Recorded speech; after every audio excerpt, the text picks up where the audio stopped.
What's going on, guys? Welcome back to the after credit scene. We're talking about a whole breakdown here of episode 5 of Ms. Marvel.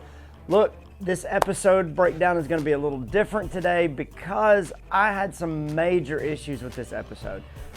There were a whole lot of good things. We're going to get to those first, but stick around because I need some help, particularly in the comments from you guys.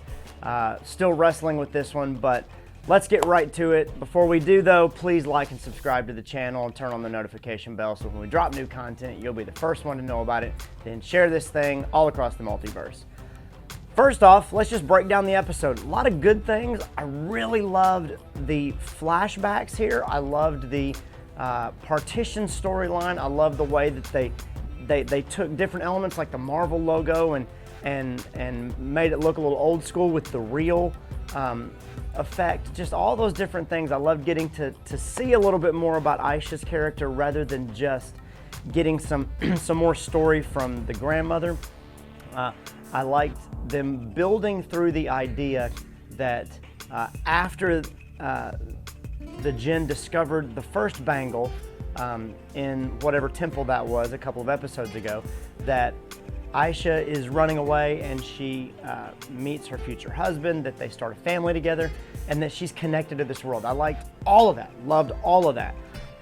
After that, when they transition back to, we're gonna skip ahead a little bit, when they get back to some of the scenes that we'd seen before and they start showing everybody trying to get on the train, some of the things they've been building up to.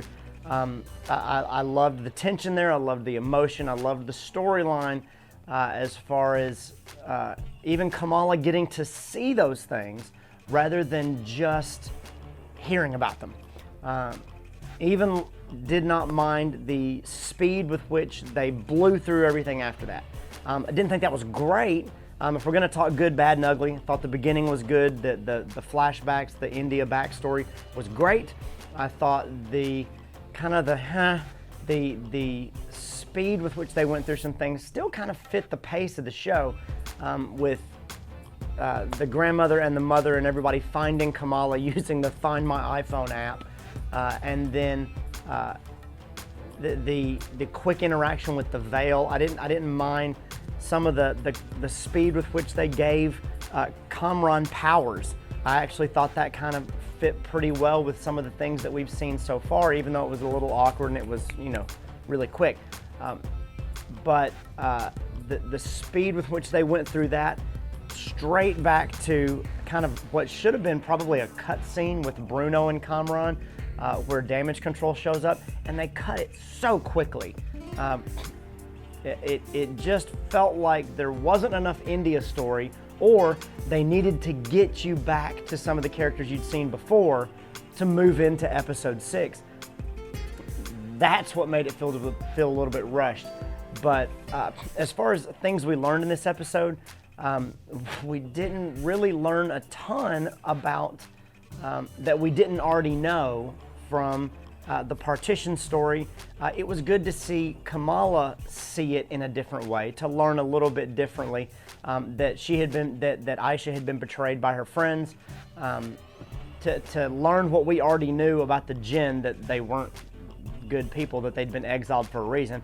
I wish we would have gotten some more of that story, but the little bit of explanation that we got about the veil kind of being torn open in that moment, there was some kind of transfer of power at the end of episode 4 whenever the spear and the bangle touched, and the veil was opened, and for some reason it was not able to be passed through, but Kamala ends up being able to stop it, and along with the Jinn being able to stop it. There's a lot of conversation going on online right now that perhaps the two Jinn that tried to go through the veil that end up turning to stone, those looked a little bit like Terrigenesis cocoons. I think they're gonna have to really explain that maybe in episode 6, but we'll just have to wait and see. All of those things, the speed of the episode was not great. The thing that really bothers me that I'm spending a lot of time in this video on, that I need y'all's help with, and it's the reason that I'm not putting up any graphics or anything, because I'm trying to get this video out quickly so that we can talk about it, because it really frustrated me. I've loved this show. In spite of people saying that, oh, it looks like a Disney Channel kids show, or it's too kiddie, or even some people in somewhat of a racist vein claiming that it's too woke and that Marvel's doing this and that and whatever. All of that stuff's ridiculous. All of that stuff is stupid. I've loved this show. All of these things are really great. The pacing, the type of story they're telling, it really is its own world, and it's been really great to see. Loved the beginning of this episode. Loved all of the Partition backstory. I like it when Marvel does new things, and I like whenever, even that they pause to show you this, it really felt like it fit thus far because Kamala has been trying to learn this all along. I did not mind that it wasn't as revelatory as we would have liked.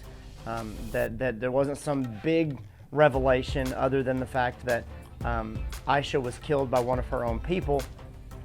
But the thing that bothered me, and the thing that I'm hoping that they figure out or explain to us in episode 6, and if they don't, I don't know what I'm going to do about it. From a viewer standpoint, from a Marvel fan standpoint, it's not that it just doesn't make any sense or whatever, but they need to explain this. Otherwise, it is some more than just a massive loophole, more than just a massive plot hole. It is lazy, and it is the first time that I have seen them be lazy with a story where they would just have said, well, we don't know, but we wanted to tell this story, so forget about the rules. And it is this. When Kamala goes back, presumably back in time, that's how they build it, Kamala goes back in time and witnesses the partition in real time. She sees Aisha get separated from her husband. She sees her grandmother as a little child get separated from her parents. And the story that she's been told her whole life that people don't really believe is that her grandmother was saved by a trail of stardust. And as cool as I thought it would be, and I even talked about it in our prediction video last week, as cool as I thought it would be for Kamala to be the one that goes back and her powers are the trail of stardust that her grandmother follows. I made a comment and it tracks perfectly well. It could not be her. It should not be her, because the way that time travel has been explained to us in the MCU, that does not follow. If you go back and watch Endgame, they spend quite a bit of time explaining, and they have since then. The writers of Endgame, Joe Russo, both of the Russo brothers, Kevin Feige, have all spent a ton of time explaining that they wanted to do rules differently in time travel than just the standard Back to the Future. If you go back to the past, you can affect your future and it changes the future, and there's one specific timeline. They spend a lot of time explaining to us, and Smart Hulk explains to War Machine and Hawkeye whenever War Machine says, can't we just go back and kill baby Thanos? He says, if you go back to the past, that past that I go back to is now my future. According to my timeline, I've already lived it, so when I go back, according to my timeline, my personal view of the timeline, it's now my future. So whatever happens has already happened, and me interacting with it doesn't change anything that happens to past me. Past me still goes on to do the same things that past me was gonna do. And they spent a lot of time explaining that. They tried to explain some of it with the Ancient One on the roof during the Battle of New York, in Endgame as well, when they're getting all the Infinity Stones. You can't do that. If they hadn't spent so much time explaining it and just threw out time travel rules willy-nilly, sure. But they spent so much time explaining this is how it works, that for them to go into Ms. Marvel here, and for Kamala to be able to go back in time and do something that she was not around to do the first time. I mean, the whole reason she has that bangle is because her grandmother got out of India. And the only reason her grandmother got out of India with that bangle is because her grandmother got separated from her family and she followed a trail of stardust, so to speak, that got her back to her family and got her on the train.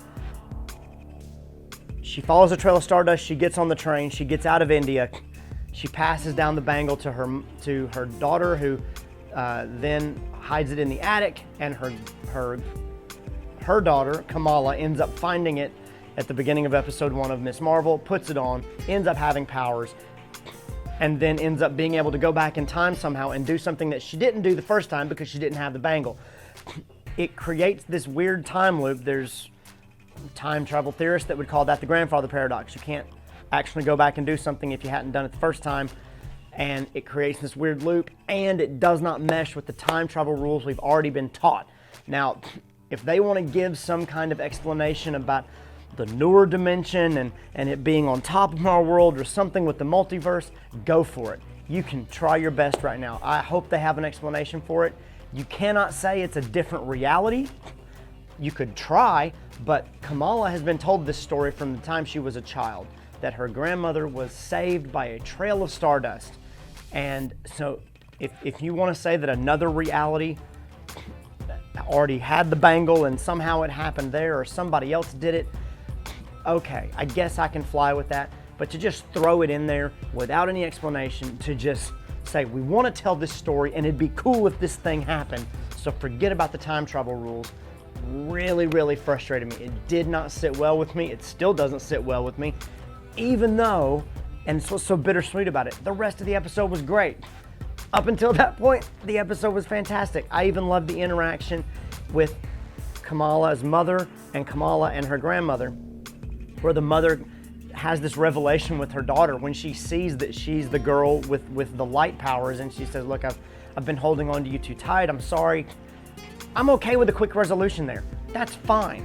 I think if it was going to happen anywhere, the fact that they went to India they went to Pakistan and those things happened there, that's fine. I think it was a decent story. If you want to go that route, go that route.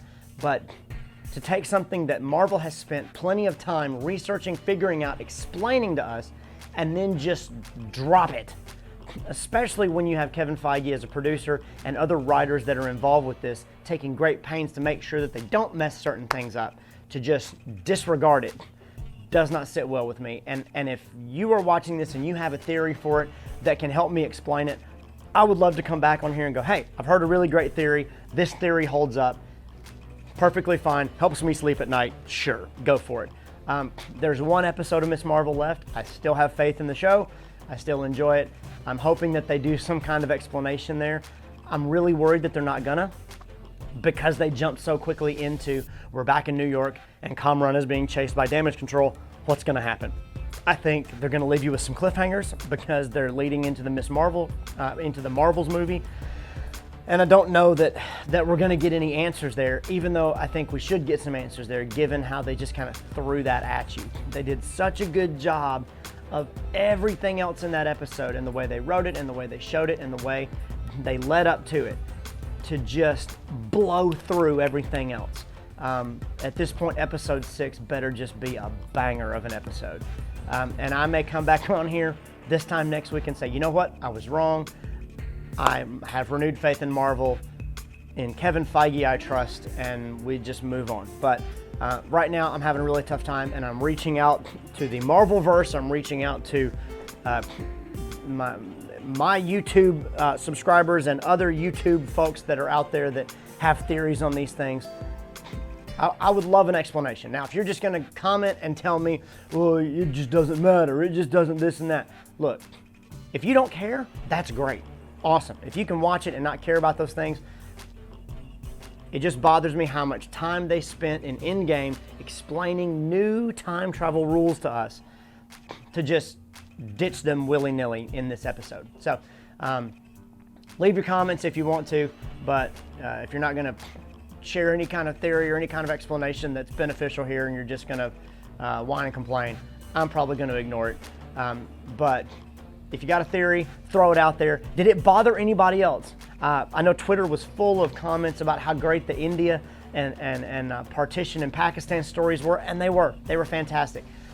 But I only saw one tweet before I went back to sleep this morning that said anything about there being some time travel issues or something like that. So did anybody else pick that up? Did somebody see something that I didn't see? I'm watching that show at 2 a.m. in the morning when it comes out. Sometimes I miss things and they don't explain them.